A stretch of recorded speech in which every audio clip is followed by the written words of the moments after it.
بعض المنحنيات بتلاحظ ان هي بتروح واخده كيرف كده عند نقطه، وبعد كده تروح مكمله. يعني هي كانت تناقصيه فجاه مره واحده تبقى تزايديه، صح؟ اه. اللي بيحصل هنا ايه؟ اللي انا رسمته ده هو المماس. المماس لو لزقته في المنحنى كده بقى المماس. كده. اه. حلو. طيب، المماس هنا كان تناقصي ثم قلب تزايدي، وخلي بالك دايما احنا بنمشي من الشمال لليمين. احنا بنحب الشمال احنا في الرياضه، في الاتجاهات يعني. تمام. تمام. طيب، هنبتدي من ناحيه الشمال ونمشي ناحيه اليمين. طيب ماشي. هلاقي المنحنى نازل لحد نقطه معينه، هتلاحظ ان الكيرف عندها المماس ماله افقي، وبعد كده يبتدي المماس يعلى تاني، صح كده؟ اه. تلاحظ ان المماس كان بيبقى كده ينزل وبعد كده يعلى يعلى يعلى وهكذا. هنا بيبقى المماس افقي. مماس افقي. طيب، ايه اللي بيحصل هنا بقى؟ تعال نتكلم شويه عن المماس ونفتكر. هو ميل المماس كنا بنجيبه منين؟ ميل المماس، المشتقة الأولى. مشتقه اولى، ده الشرطه س. طيب تيجي كده نحلل اللي احنا قلناه. احنا قلنا ان عند نقطه معينه، ادي السين، وعند الف مثلا، نقطه اسمها الف، رقم اسمه الف، السين بألف. طيب المشتقة الأولى وضعها إيه عنده؟ بصفر. ليه؟ لأنه أفقي، طالما كده بيوازي محور السينات. تمام. طيب، طب ليه كان ال المماس ميله تناقصي ثم تزايدي؟ المنظر ده كده لو جيت في بحث الإشارة، الميل سالب وهنا الميل موجب. ميل سالب وميل موجب. موجب. اه. النقطة اللي اتغير عندها النقطة التي تفصل بين تزايد وتناقص، أو تناقص وتزايد، تسمى نقطة حرجة. نقطة حرجة. يبقى تمام. النقطة الحرجة دي هي إيه؟ هي المشتقة الأولى عندها بتساوي صفر. النقطة دي عبارة عن إيه؟ نقطة تنتمي للمنحنى، خلي بالك هي نقطة موجودة على المنحنى. نقطة على المنحنى تحقق معادلته يعني. بتحصل فين؟ عند عدد اسمه ألف. العدد اللي اسمه ألف ده لو رحت عوضت بيه في الدالة نفسها هتجيب النقطة اللي هي س وصاد، ولو رحت عوضت بيه في المشتقة هيديك صفر لأن عنده المماس أفقي. نقولها تاني؟ تمام. اه، استاذن حضرتك تاني كده. تمام. العدد ألف عنده نقطة حرجة. بالتعويض في الدالة نوجد دالة الألف. إذا ألف ودالة الألف هي النقطة الحرجة.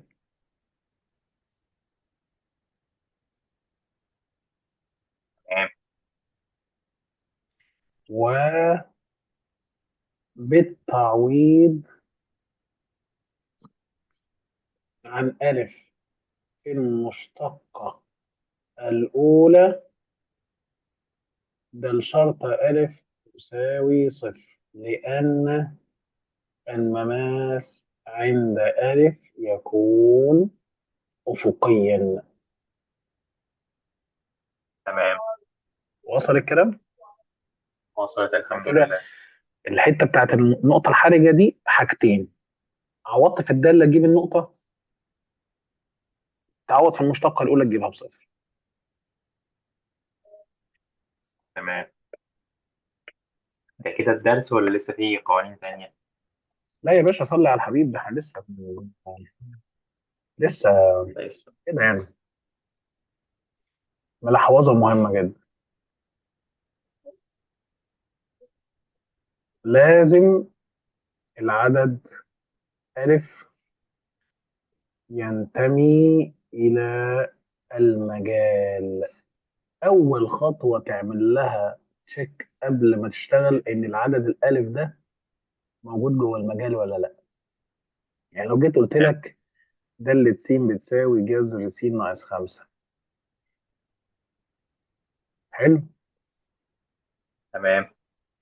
هات لي ده الشرطة خمسة كده.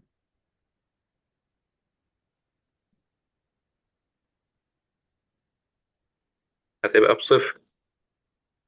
متأكد؟ أنا قلت ده الشرطة، خلينا نجيب ده الخمسة. طيب دالة تمام. الخمسة هتبقى جذر الصفر بصفر. طيب تعالى نجيب المشتقة. مشتقة الدالة دي هتبقى مشتقة اللي تحت الجذر على اتنين في الجذر. لما تعوض بالخمسة غير معرف. غير معرض، يعني مفيش مشتقة هنا. أولا لسببين: السبب الأولاني إن أنت عوضت الخمسة لا تنتمي لمجال المشتقة. ثانيا لو جيت رسمتها الدالة دي هتلاقيها كده، يعني محور السينات والصادات، تيجي من عند الخمسة وتروح عاملة كده.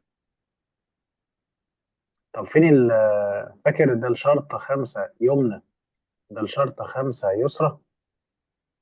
اه. طب هي فين اليمنى؟ موجودة. طب اليسرى؟ مفيش. مش موجود. اه. طيب عشان كده برضه هتبقى غير قابلة للاشتقاق.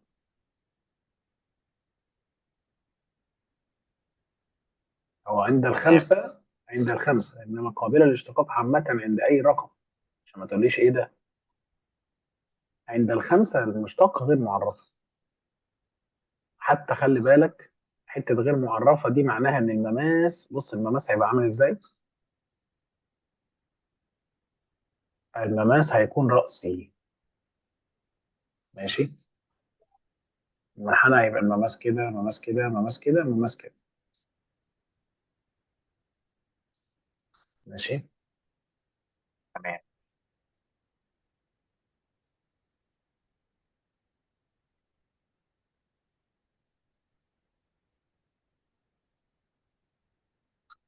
طيب أنا عاوز أعمل بحث التزايد والتناقص باستخدام المشتقة الأولى.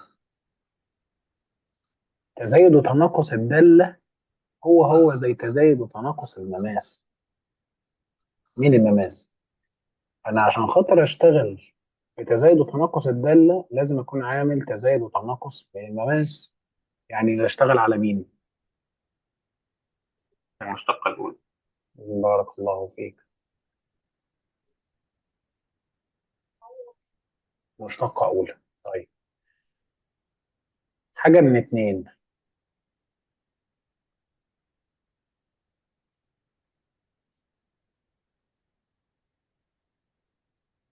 يا إما الدالة هتلاقيها تناقصية ثم تزايدية، أو تزايدية ثم تناقصية.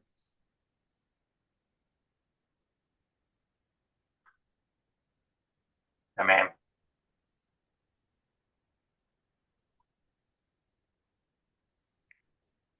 طب إيه اللي هيحصل لو كان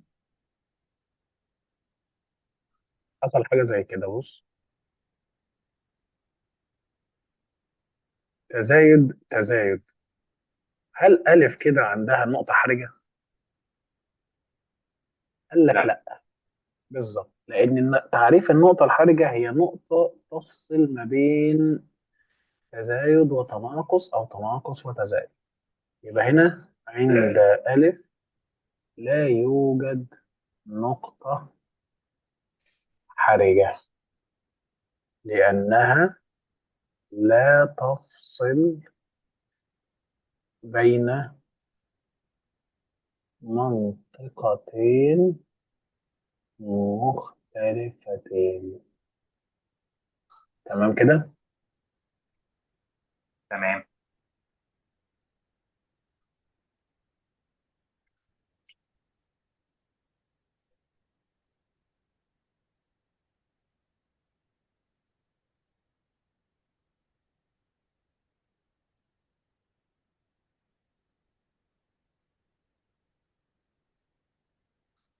نشوف المثال اللي جاي ده.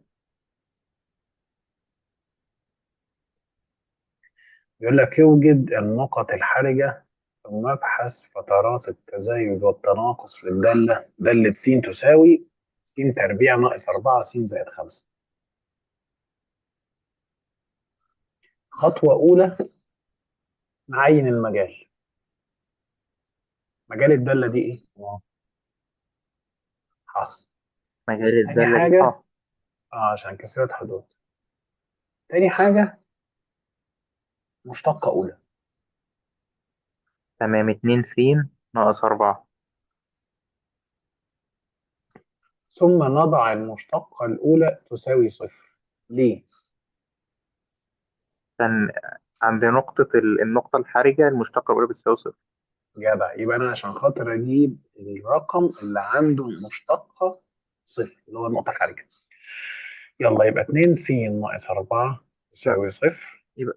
يبقى س تساوي 2. يبقى س بتساوي 2.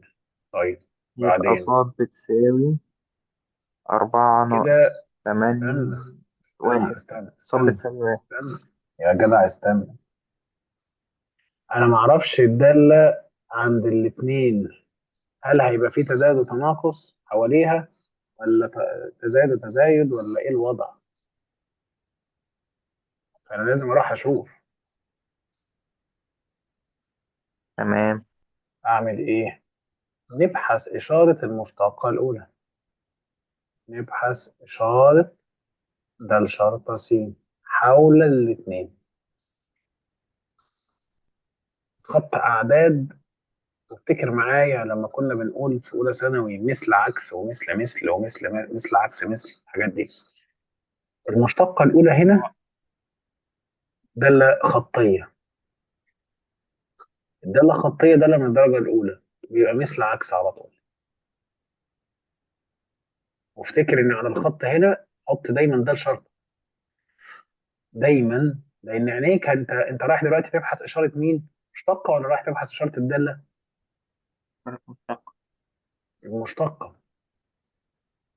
لان كمان شويه هنبحث اشاره المشتقه الثانيه. انت خلي بالك بقى. مثل عكس. مثل السين هنا، السين هنا موجبه يبقى موجب، عكس سالب، وهنا العدد اتنين يبقى الداله تناقصيه ثم تزايديه. اذا عند الاثنين يوجد الاشاره تغيرت. الإشارة اتغيرت يعني في تزايد وتناقص أو في اضطراد مختلف يعني. احنا بنسميه الاضطراد. الاضطراد.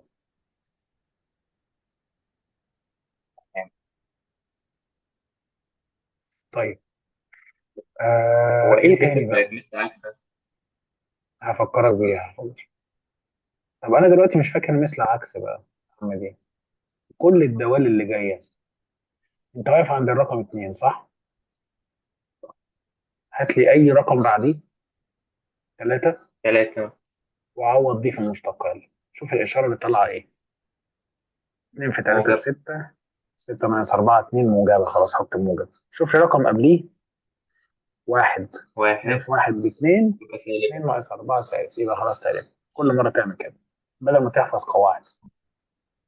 تمام. يبقى كده عند الاثنين يوجد نقطة حرجة. أنا مش هكتب الكلام ده تاني، أنا بكتبه في أول سؤال بس تمام. توضيحا يعني. عند الاثنين يوجد نقطة حرجة. طيب إيه بقى؟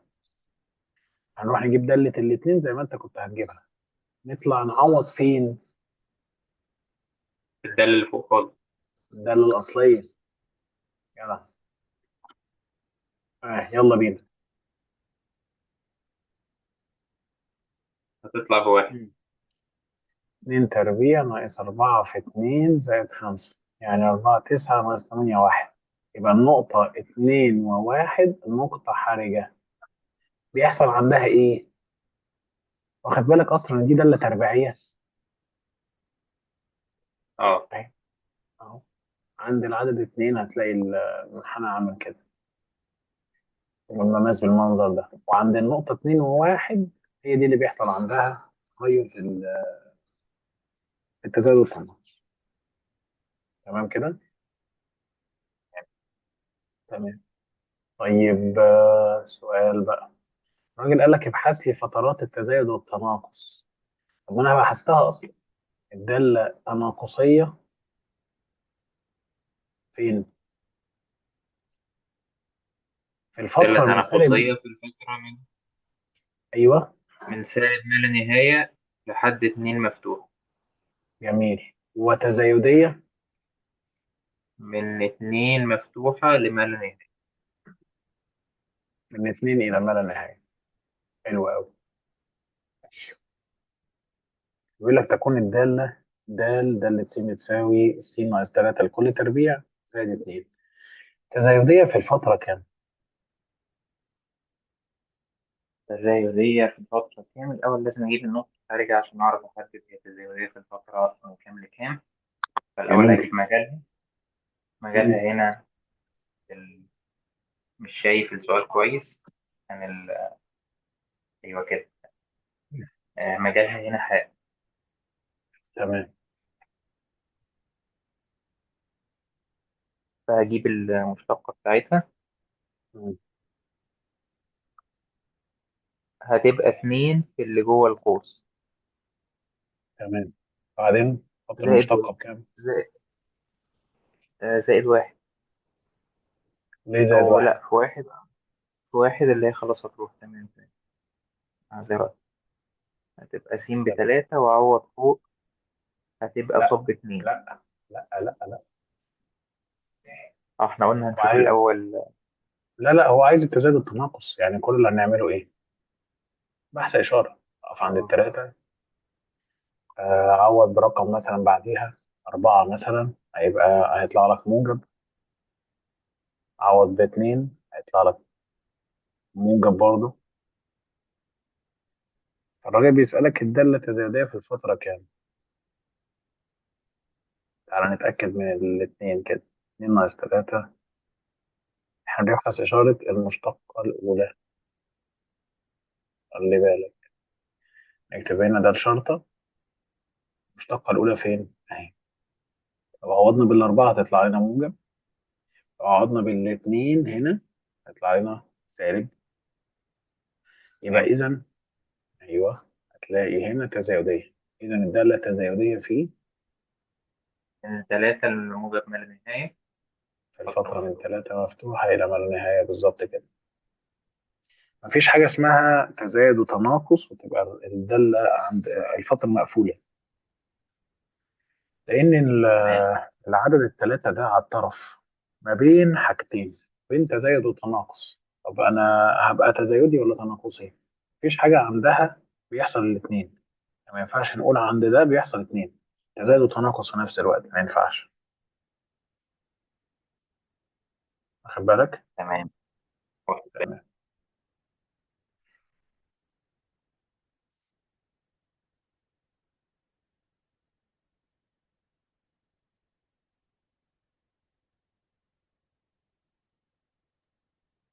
بس ممكن أسأل حضرتك سؤال؟ اه يا باشا اتفضل. هو حضرتك بتحب الرياضة علشان بتدرسها ولا بتدرسها عشان بتحبها؟ تاني إجابة. تمام. ليه السؤال ده؟ لا، سؤال خطر في بالي. مم. أصل مش كله بيدرسها بشغف زي حضرتك كده. حبيبي. لا دي من الطفولة. دي إيه؟ من الطفولة. آه. منذ الطفولة. منذ الطفولة والوضع كده. ما شاء الله اللهم بارك. آه، كان بقى رحلة طويلة بقى مع مدرسين كتير ودكاترة، يعني خدت مني وقت كبير جدا. حاجة كل ما تديها تديلك. هو تخصص حضرتك في جميع ليه علاقة بالرياضة على كده صح؟ قسم ماث أصلا.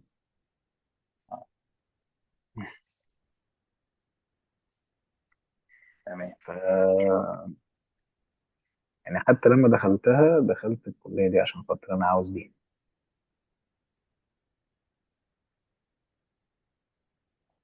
خد بالك كان قدامي اختيارات تانية أسهل بكتير، بدل 24 مادة في السنة ووجع قلب وعيال وقرف الكلام ده. إنما لا، الوضع حاجة تانية خالص لما تبقى بتعمل حاجة أنت بتحبها يعني. تمام. 24 مادة في السنة الواحدة. امم كلية علوم. كلية تربية قسم عين شمس، قسم ما. آه. بس بيتهيألي علوم برضه فيها حاجة تبع الرياضة صح؟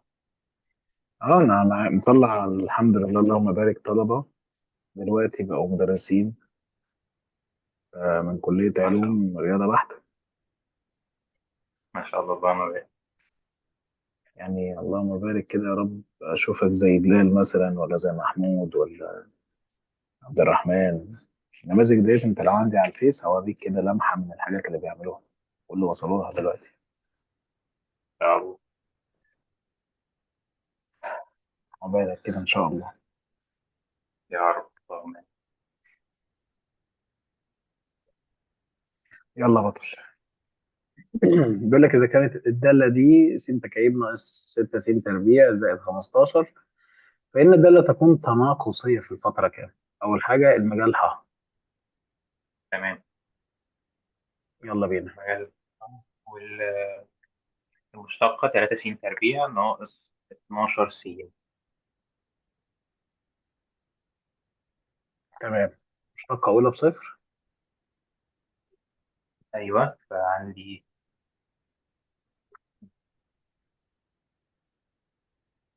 هتبقى 3 س بتساوي 12 يعني س بتساوي 4.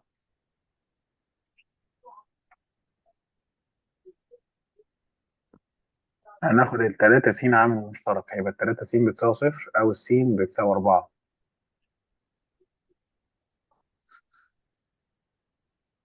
صح ولا ايه؟ تمام. هو أنا وديت ال 12 س الناحية التانية وقسمت على س. لا ممنوع. اوعى ليه تقسم بقى؟ على س ابدا في حياتك. عشان انت ممكن كده تبقى كانك بصفر. بتقسم، ما هي مش ممكن، ده هي هنا اصلا بصفر. احدى القيم بتاعتها في المعادله دي بصفر. دايما لما ما تمام. يكونش في حد مطلق. عارف الحد المطلق؟ انت عندك 3 س تربيع ناقص اه. 12 س، مفيش حد مطلق لوحده. اه. كده خلاص يبقى قيمه السين بصفر. اول قيمه ليها س بصفر.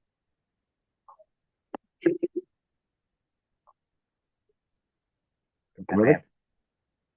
اه. طيب يلا بينا.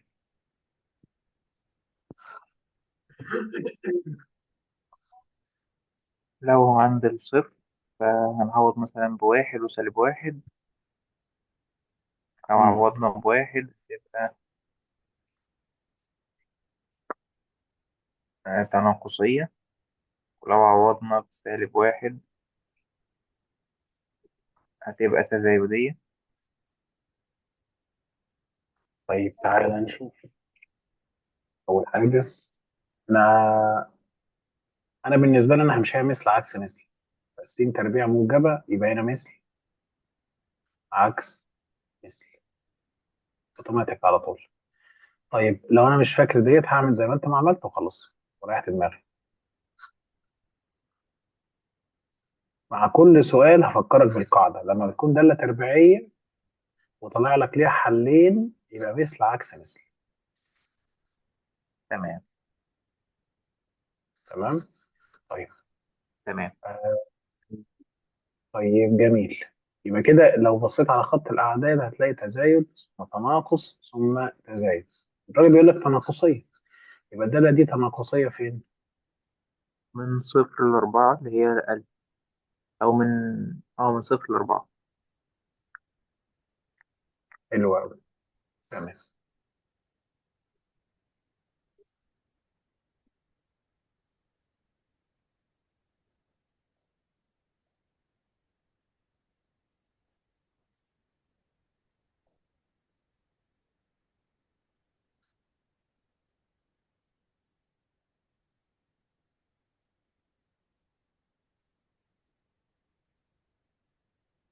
يقول لنا إذا كان للمنحنى صاد تساوي ألف ناقص 2 س كل تربيع، نقطة حرجة عند س بتساوي سالب واحد.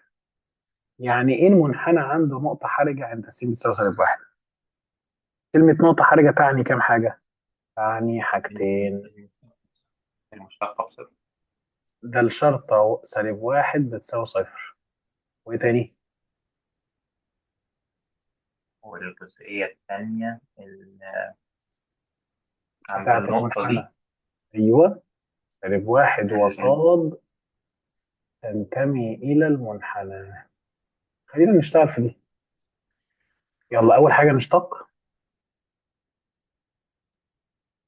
ده صاد على ده س هيبقى يساوي. مم. تمام. اتنين في داخل القوس،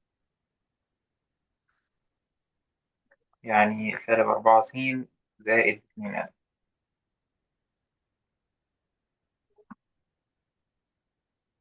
يا باشا أول حاجة بنزل الأس، نقص منه واحد، اشتق اللي جوه. اشتق اللي جوه يبقى سالب اتنين، في اتنين يبقى سالب أربعة. اه، بتشتق تمام. الأول. يلا جميل، أقول له كده. يا عم عادي، ادينا بنفكر بعضينا. يلا. ده الشرطة سالب واحد بيساوي صفر، يبقى في الحالة دي أعوض عن السين بسالب واحد. يعني ألف ناقص اتنين في سالب واحد بتساوي صفر. طبعا لو قسمت على سالب أربعة مش فارقة، هيبقى الألف بتساوي سالب اتنين. تمام. تمام كده. تمام.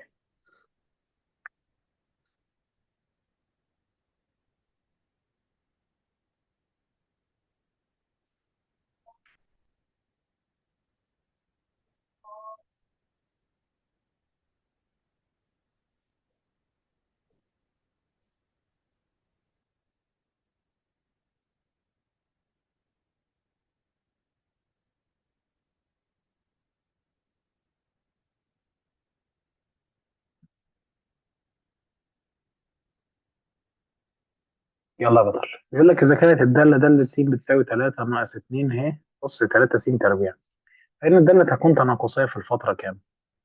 واضح إن دي دالة أسية وهمشي فيها نفس الخطوات. الدالة الأسية مجالها ح برضه. تاني حاجة الاشتقاق، ده الشرطة.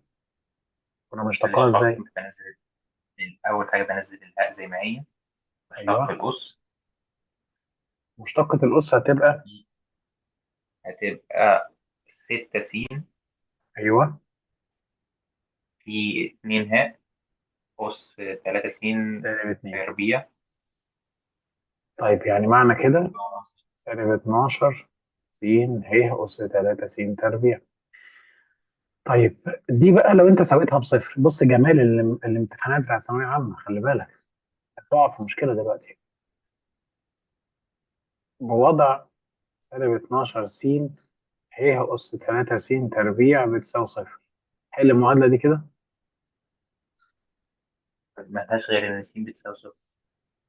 طب وبتاعت الايه؟ لا، هو ليه كده؟ ده عدد ثابت أساسا. طب والأس اللي فيه؟ بتاعت الهاء. آه تاخد لوغاريتم الطرفين. بص يا بطل، إما سالب 12 س بتساوي صفر منها س بتساوي صفر، أو ه أس 3 س تربيع بصفر. وده مرفوض. ليه مرفوض؟ لأن مستحيل تساوي صفر. اه لأنه مستحيل ه أس أي عدد في الدنيا تساوي صفر. تمام. طيب تعال نشوف الصفر، نبحث الإشارة حواليه. يلا يا باشا. ناخد واحد وسالب واحد. فلو خدنا واحد هيطلع بسالب، لو خدنا سالب واحد هيطلع بموجب، تبقى يعني عكس مثل. احنا هنعمل ايه؟ نعمل بحث الإشارة بتاع المشتقة الأولى. ادي هنا صفر، يبقى هنا ده شرطة س. ماشي. طيب تبقى المشتقة الأولى لو هتبص على دي، هتعوض مثلا بكام؟ بواحد هيطلع لك سالب. لو عوضت بسالب واحد هيطلع لك موجب. الراجل بيسألني عن الدالة تناقصية. تناقصية هنا، يبقى تناقصية فين؟ صفر ما نهائي. أيوه. بيقول لك إذا كانت دالة س تساوي ه أس 8 س ناقص س تربيع، فإن الدالة تزايدية في الفترة كام؟ سؤال من الاسترشادي بتاع 2025. تمام. الأول هجيب المشتقة. عندي هنا المشتقة بتساوي، هنزل الهاء زي ما هي في مشتقة الأس اللي هي 8 ناقص 2 س. مشتقة الأولى بصفر، هيبقى 8 ناقص 2 س في ه أس 8 س ناقص س تربيع. الكلام ده بيساوي صفر. اه، بعدين يا 8 ناقص يا 8 ناقص 2 س بتساوي صفر، يا إما الهاء أس 8 س ناقص س تربيع بتساوي صفر وده مرفوض. فهيبقى عندي 8 ناقص 2 س بتساوي صفر، يعني 2 س تساوي 8، يعني س بتساوي 4.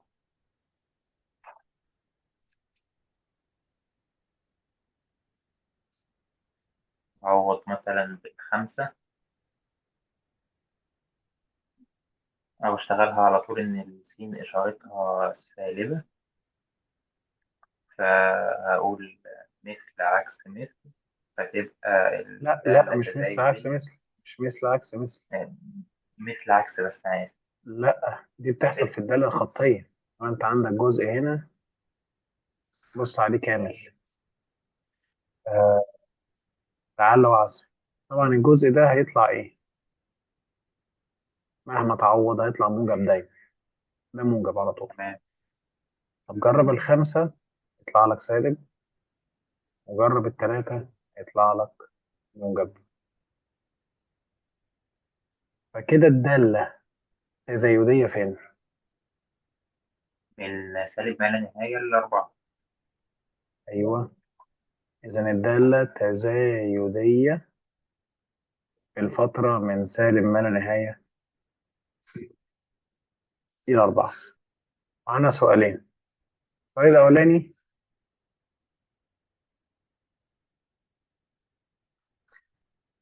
رقم واحد، يقول لك إذا كانت الدالة دال من الفترة سالب واحد وأربعة إلى ح، معناها إيه؟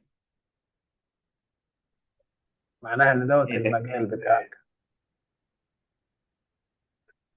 تمام. طيب. فإن عدد النقط الحرجة، مش عايز النقطة الحرجة عند كام، لا أنا عايز عدد النقط الحرجة. كام نقطة حرجة عندك؟ نعمل إيه؟ آه، هجيب المشتقة وأساويها بصفر، وأشوف في كام قيمة ممكن يبقى عندها في نقطة عالية. طب يلا بينا. أول حاجة المشتقة الأولى. في ثلاثة ولا اتنين اللي فوق ثلاثة. السين؟ تمام. مم. ناقص ثلاثة تساوي مم. صفر، يعني س تربيع بتساوي صفر. التربيع بتساوي واحد. اه، س تربيع بتساوي واحد، أنا آسف. ولا يهمك. يبقى السين بكام؟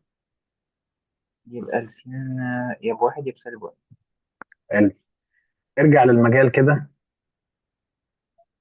المجال عندي من سالب واحد لأربعة. سالب واحد مفتوحة. مش معايا. واحد ينتمي للمجال. إذا عدد، تعال نشوف النقط الحرجة بقى. نبحث الإشارة، يمكن يكون عند الواحد ده مفيش تغير، صح كده؟ صح. فهاخد مثلا سالب هاخد مثلا نص واتنين. خد صفر، أسهل حاجة صفر. اه صح. صفر هيديك سالب، والاتنين هتدي لك موجب. في تناقص وتزايد الحمد لله، إذا عدد النقط الحرجة. واحد.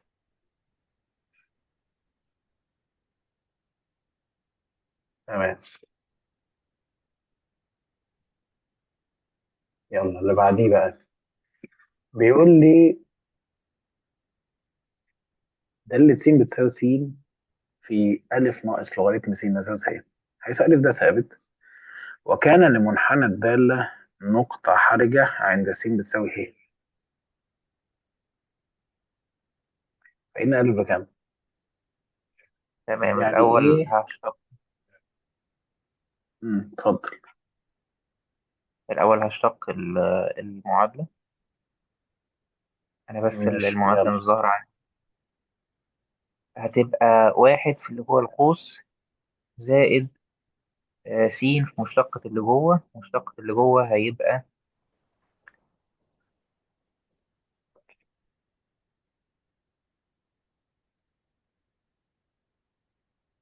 س على لا واحد.